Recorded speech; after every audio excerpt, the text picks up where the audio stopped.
Hello, good evening students. It's me Ajay and you are watching Ajay tutorial.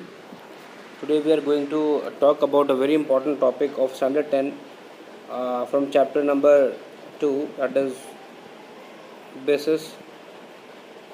Already about acids we have discussed something about acids in previous chapter. So today our main focus should be on bases. Okay, तो basis के बारे में पढ़ेंगे. सबसे पहले तो students इसकी definition हमें पता होनी चाहिए. एक्चुअली दीज आर दो substance, you can note down the definition also. These are the substances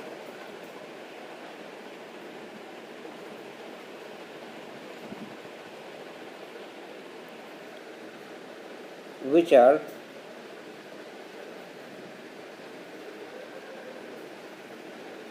bitter in taste. Okay, bitter in taste. These are bitter in taste. Okay. जो एसिड्स के बारे में हमने पढ़ा था, तो एसिड्स कैसे थे टेस्ट में? Sour. Okay, they are sour. But bases are bitter in taste. Okay, ये जो बिटर यहाँ पे वर्ड लिखा हुआ है, इसका मतलब होता है कड़वा. ओके, तो जो एसिड्स थे स्टूडेंट्स वो कैसे थे? सोर थे, खट्टे थे. और जो बेसिस होते हैं वो इनका जो टेस्ट होता है वो कड़वा होता है. ये कड़वे होते हैं टेस्ट में. ठीक है, ध्यान रखें. ये जो है इनका जो टेस्ट होता है वो कड़वा होता है. ठीक है, उसके बाद में ये एसिड्स के बारे में था. ठीक है, जो एसिड्स होते हैं वो सोर होते हैं. हम सिंपल तरीके से ये भी हम एक बात यहाँ पे कह सकते हैं कि जो बेसिस होते हैं, can write it also, you can note down this point also, that the bases are, you can say just they are opposite. Okay,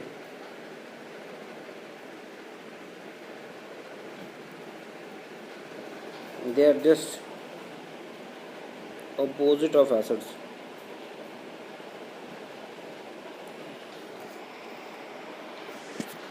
Then one more important thing is that bases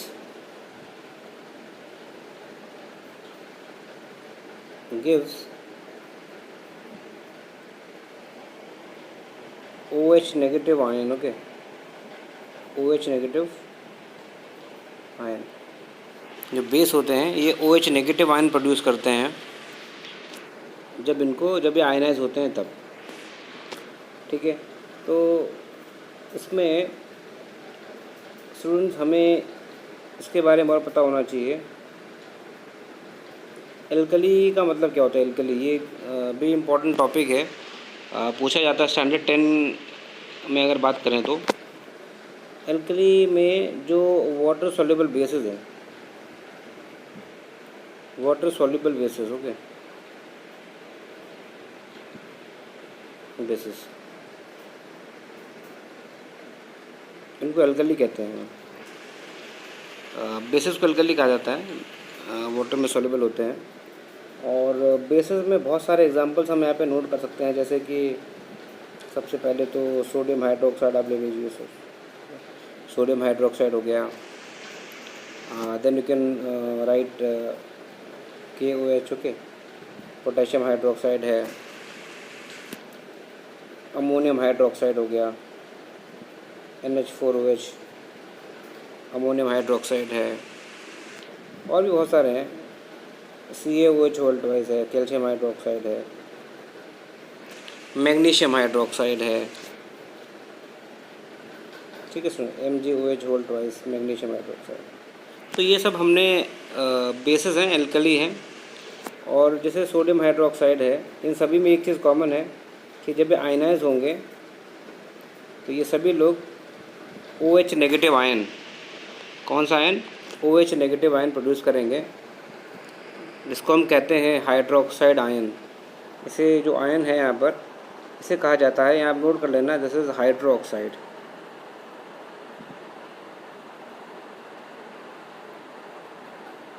hydro oxide ion भी इसको कहते हैं, hydro oxide ion. Okay, ठीक है, या फिर you can also call it hydroxyl ion, ये हम बोल सकते हैं। तो सोडियम हाइड्रोक्साइड ये हमें देगा Na plus OH negative.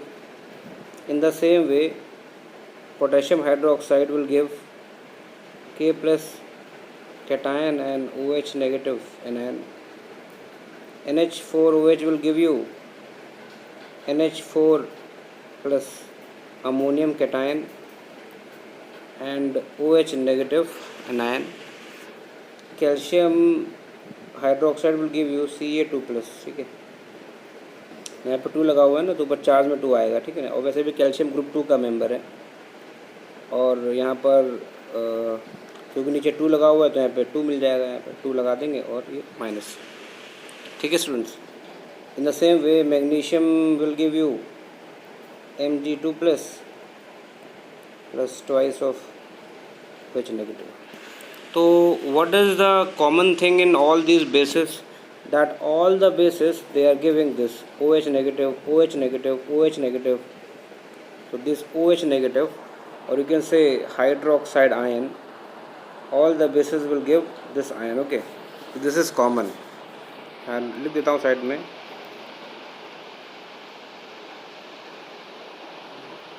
Hydroxide ion, सभी लोग क्या दे रहे हैं, हाइड्रोक्साइड आयन आप दे रहे हैं सारे बेसिस।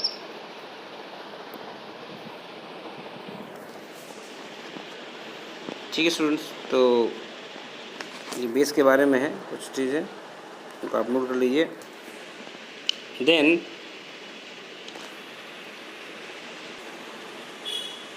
जैसा कि एसिड्स में और बेस में होता, एसिड्स में होता था स्ट्रॉन्ग और वीक एसिड, वैसा ही बेसिस में भी है। स्ट्रॉन्ग बेस उनको कहते हैं, जैसे मैं लिख दे रहा हूँ यहाँ पर, स्ट्रॉन्ग बेस वो होते हैं जो बहुत सारे OH नेगेटिव आयन देते हैं, ठीक है ना, विच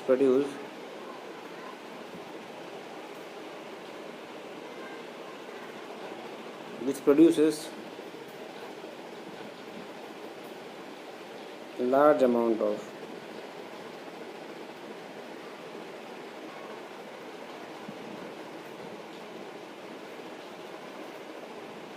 हाइड्रोक्साइड आयंस। जब इनको वाटर में डिज़ोल्व करते हैं तो ये बहुत सारे हाइड्रोक्साइड आयन प्रोड्यूस करते हैं, तो ऐसे बेसिस को स्ट्रॉन्ग बेस कहा जाता है। और इसमें ध्यान रखेंगे 2 एग्जांपल याद रखो, उसमें NaOH और KOH का, पोटेशियम हाइड्रोक्साइड का। ठीक है स्टूडेंट्स, और वीक में तो काफ़ी सारे एग्जांपल्स हैं, नोट हम कर सकते हैं वीक में।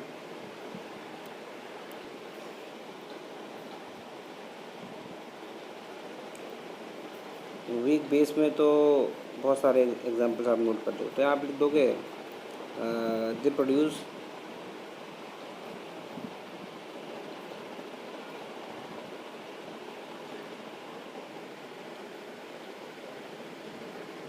lesser, okay, lesser number of OH negative ions as compared to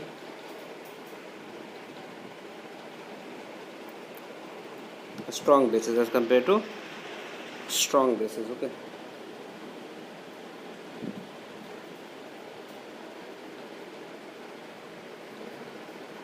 example अगर पूछा जाता है तो आप नोट कर लीजिए, बहुत से एग्जाम्पल हैं यहाँ पर।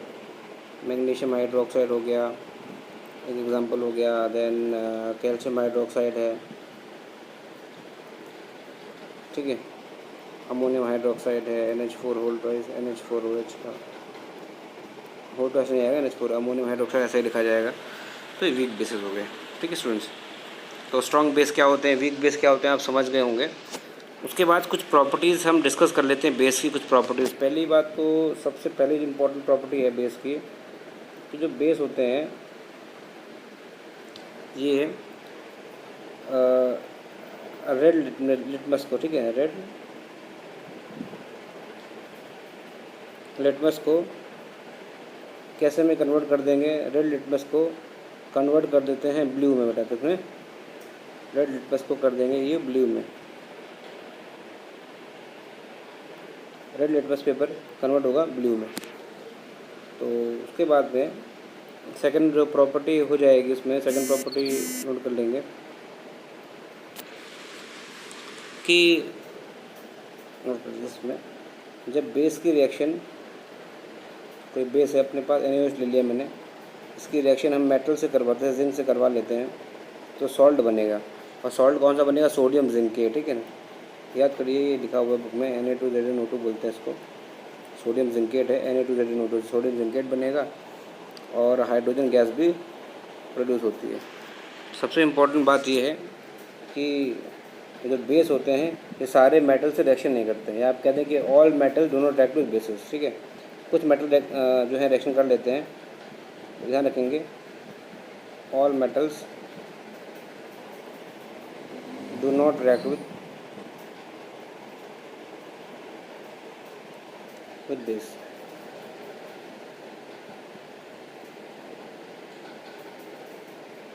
तो ये क्या है? सोडियम जिंकेट, जैसे सोडियम जिंकेट, नोट कर लीजिए, सोडियम जिंकेट बोलते हैं इसको। और ये एक सॉल्ट है, क्या है?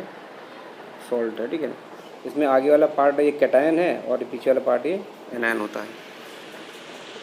उसके बाद में थर्ड जो बहुत ही इम्पोर्टेंट रिएक्शन है, ध्यान रखेंगे कि क्या होगा अगर हम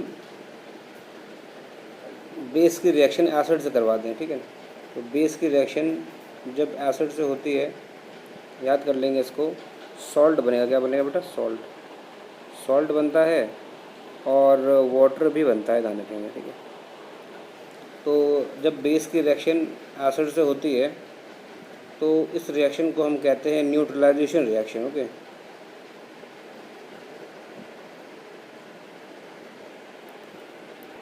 ठीक है स्टूडेंट। तो जब बेस की रिएक्शन एसिड से होगी तो सॉल्ट बनता है, वाटर बनता है, और ये जो रिएक्शन है इसे हम क्या कहते हैं? न्यूट्रलाइजेशन रिएक्शन इसको हम कहते हैं। इसको न्यूट्रलाइजेशन रिएक्शन क्यों कहते हैं? ऐसा होता है कि जब हम बेस लेते हैं तो बेस से हमें मिलता है OH नेगेटिव आयन, एसिड से मिलता है हमें H प्लस आयन, और इन दोनों के कॉम्बिनेशन से बन जाता है वाटर, ठीक है। तो जिससे कि जो एसिड और बेस आपस में न्यूट्रल हो जाते हैं, तो इसलिए इसको कहा जाता है ये। अंडरस्टूड। तो एक सिंपल एग्जांपल, आप बहुत ही सिंपल एग्जांपल है, बेसिकली यूज होता था, उसको ले लीजिए। ये हमने बेस ले लिया है, ये अपने पास में एसिड है, ठीक है, एसिड ले लिया है हमने यहाँ पर, और इनके बीच में रिएक्शन हम करवा रहे हैं। तो यहाँ से ये जो इतना पार्ट है ये ये तो बन जाएगा वाटर। क्या बन जाएगा? वाटर बन जाएगा। और ये वाला Na और Cl ये मिलके क्या बना लेंगे? ये लोग बना लेंगे NaCl। ये बन जाएगा NaCl बन जाएगा, और बाकी बनेगा वाटर, ठीक है ना। This is NaCl, okay. इसको सही कर लेना ज़रा, सही से लिखा हुआ नहीं है, ठीक है। तो ये सोडियम क्लोराइड है, सॉल्ट है, ठीक है। उसके बाद में एक बात और आपको मैंने पहले भी बताई है कि जो सॉल्ट यहाँ पर बनता है ये डिपेंड करता है कि हमने बेस कौन सा लिया और एसिड कौन सा लिया हुआ है। अगर एसिड हमने HCl लिया हुआ है तो सॉल्ट हमेशा क्या बनेगा? क्लोराइड। क्या बनेगा? बनेगा क्लोराइड। अगर यहाँ पर अगर मैं सपोज़ बेस लेता है NaOH, इसको मैं कवर करूँगा, सॉल्ट टॉपिक और बचा हुआ इसमें, और बढ़िया तरीके से समझा देंगे आपको। और एसिड लिया हुआ है सल्फ्यूरिक एसिड, ठीक है। तो क्योंकि हमने सल्फ्यूरिक लिया हुआ है तो सॉल्ट कौन सा बनेगा? सल्फेट बनेगा, ठीक है। बेस से आएगा मेटल, एसिड से आएगा पीछे वाला पार्ट सल्फेट पार्ट, तो ये बन जाएगा सोडियम सल्फेट। Na2SO4 बनेगा सॉल्ट, और बनेगा वाटर। बेटा समझ गए? इसमें कोई दिक्कत नहीं होनी चाहिए। इसको बैलेंस कर लेंगे तो यहाँ पर आप 2 लगा देना, और उसके बाद में वाटर में भी यहाँ पर 2 आ जाएगा, और रिएक्शन बैलेंस हो जाएगी। तो ये कुछ प्रॉपर्टीज़ हैं एसिड की। बेस से रिएक्शन मैंने आपको बता दी, एसिड की रिएक्शन बेस से हुई या बेस से एसिड से, एक ही बात है। इसे क्या बोलोगे? न्यूट्रलाइजेशन रिएक्शन बोलोगे। बेस की रिएक्शन अगर मेटल से करवा लेते हैं हम लोग तो सॉल्ट बनता है, कर लेना, ठीक है। ये कुछ इंपॉर्टेंट रिएक्शन है। बेस कन्वर्ट करते हैं, रेड लिटमस को ब्लू में कन्वर्ट कर लेते हैं, ये भी इंपॉर्टेंट पॉइंट है, इसको ध्यान रखेंगे, ठीक है। तो ये चीज़ है स्टूडेंट्स, इनको आप पढ़ लीजिए। इम्पॉर्टेंट टॉपिक है। बेस मैंने पूरा कवर कर लिया है, इम्पॉर्टेंट प्रॉपर्टीज़ भी बता दी हैं। एक चीज़ और है, आप कहीं पे नोट कर लीजिए कि जो बेस होते हैं दे आर सोपी टू टच, बेस आर सोपी टू टच, ये एक इम्पॉर्टेंट प्रॉपर्टी है